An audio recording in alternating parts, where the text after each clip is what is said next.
ഇന്നലെ ഞാനൊരു video post ചെയ്തായിരുന്നു, അത് എനിക്ക് ഡിലീറ്റ് ആക്കിയിട്ട് വന്നു. അത് മൈ മിസ്റ്റേക്ക് ആണ്. എന്താന്നുള്ളത് ഞാൻ പറഞ്ഞുതരാം. അതിന്റെ മുൻപായിട്ട് ഈ വോയിസും നിങ്ങൾ കേട്ടോ. റമീസ്ക അവര് ക്യാഷ് ഇട്ടുന്നുണ്ട്, അവന്റെ ഉപ്പയാണ് ഇട്ടെന്ന്. ഞാൻ 2 ദിവസം ഇങ്ങനെ പിന്നാലെ നടന്ന്. അപ്പോൾ അവസാനം അവരിന്ന് ഇട്ടെന്നു.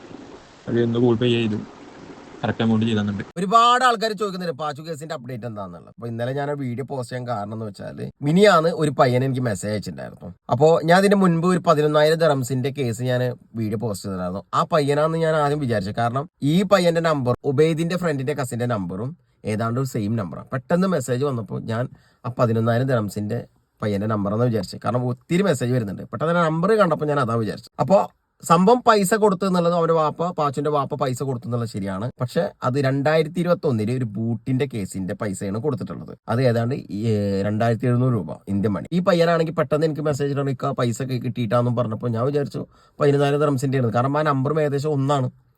അപ്പോൾ പൈസ കിട്ടിയിട്ടുള്ളത് 2,700 11,000 ദിറംസ് കിട്ടിയിട്ടില്ല. അതും 2 വർഷങ്ങൾക്ക് ശേഷമാണ് ഇപ്പൊ അത് കിട്ടിയിട്ടുള്ളത്. പാച്ചുവിന്റെ ഫാദറാണ് കൊടുത്തിട്ടുള്ളത്, പാച്ചു കൊടുത്തിട്ടില്ല. ഇപ്പൊ പാച്ചു സോഷ്യൽ മീഡിയ യൂസ് ചെയ്യുന്നില്ല. അതിന്റെ കാരണം നന്നായി അറിയാം. നീ പിടിക്കപ്പെട്ടു, അതാണ് ഏറ്റവും വലിയ സത്യം. പിന്നെ കണ്ണൂരുള്ള പയ്യന്റെ ദേവന്റെ അഭിരാമിന്റെയും അവർ കേസ് ഫയലിൽ മുന്നോട്ട് പോയിട്ടുണ്ട്. അപ്പോൾ അവരും ക്യാഷ് നീ തിരിച്ചു കൊടുക്കുക. നീ കൊടുക്കില്ല, നിന്റെ പാരന്റ്സ് നീ കൊടുക്കും. കാരണം അവര് വില നീ ഇല്ലാതാക്കി, അതാണ് സത്യം.